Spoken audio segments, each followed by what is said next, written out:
Assalomu alaykum hurmatli hamshaharlar, ijtimoiy tarmoq kuzatuvchilari. 2023-yil qabul qilingan yangi tahrirdagi konstitutsiya bu O'zbekistonga olib borilayotgan yangilanish va islohotlarning huquqiy asosi bo'lgan muhim siyosiy hujjat hisoblanadi.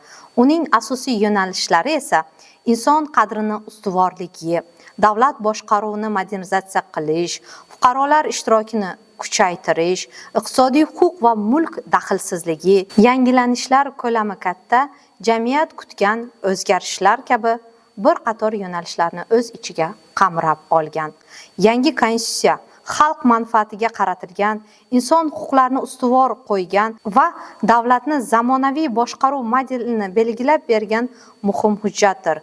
U O'zbekistonning kelajak taraqqiyoti uchun mustahkam huquqiy poydevor bo'lib xizmat qiladi. Mustaqillik yillarida konstitutsiya bayramlarimiz yildan-yil ko'tarinki kayfiyatda nishonlanib kelinmoqda.